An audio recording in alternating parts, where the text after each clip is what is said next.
Don't ask why me. Ask why anyone. What does this mean to not ask why me, but rather why anyone? What this simply means is that you should not ask why anything happens to you, but rather why anything happens to anyone. I knew a woman once who followed this quote to a T. She lived her life by it and said it all the time. This woman was my grandmother, Diane Hanson. My grandmother had a big influence on me. She inspired me in anything that I've ever done. She also helped raise me to be the person I am. But her impact didn't just start there. She impacted so many people before me, being a teacher in a Catholic school before I was born. But that is just one way that she impacted the lives of many others. I wouldn't be surprised if she impacted your life in some way. You see, my grandmother wasn't just an ordinary woman. Despite facing so many illnesses, she took situations that were negative and found the positive in them. And these negative situations she didn't give as much attention to as the positive ones. My grandmother's impact extended far beyond her own family. She took poor situations and turned them positive as a way to impact others. The same day that she found out that I was born, she found out that she wouldn't be able to go to work again. But she saw this as being a positive because that meant that she would be able to stay home and teach her own granddaughter.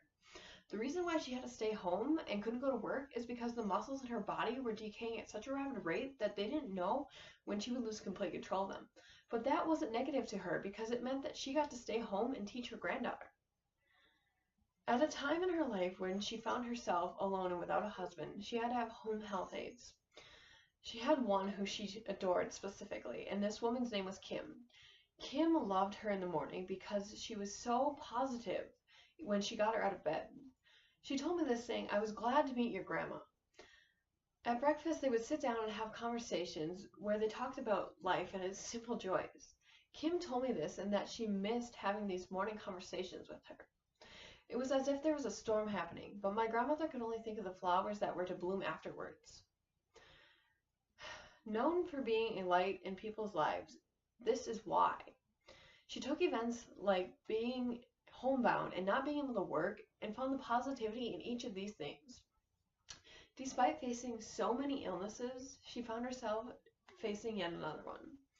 And she was the only one who knew how to handle that.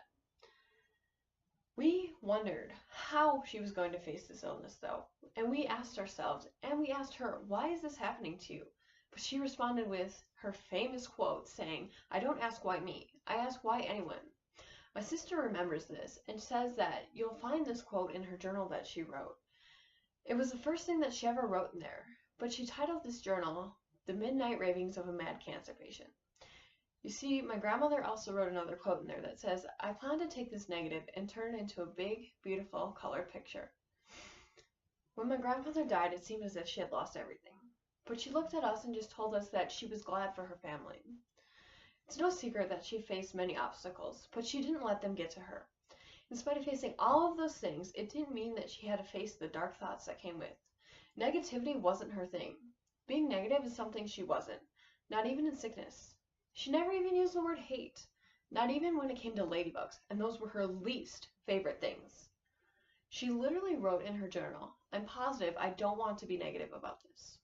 When I talked to my uncle, he told me, as he was growing up as a kid, you would never ever find her using the word hate, and she was always kind in what she said, saying that even the worst situation could arise, but she would never be saying the words, "I hate." Nothing could hold this woman back, not even her wheelchair.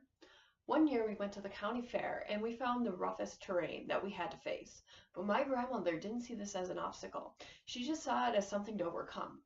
She knew she would. Obstacles weren't anything to her. They were just something that she needed to overcome. They didn't hold her back. Negativity didn't exist to her. She only saw limitations as things to conquer. Looking back, we see a woman who was an optimist and saw everything as one. Even in the face of a poor situation, my grandmother found a way to turn the things that were bad good and leave her mark. She also found a way to find the light at the end of the tunnel. She didn't even consider the other side of the coin, which was negativity. So perhaps when facing challenges in life, you'll be reminded to think, why anyone rather than why me? And remembering that there are others out there going through so many worse situations. Perhaps you'll be reminded of my grandmother and think of the positive rather than the negative, and think what the positives will be instead of the negatives. As she would say, I know I can handle anything as long as I keep my eyes focused on the road ahead.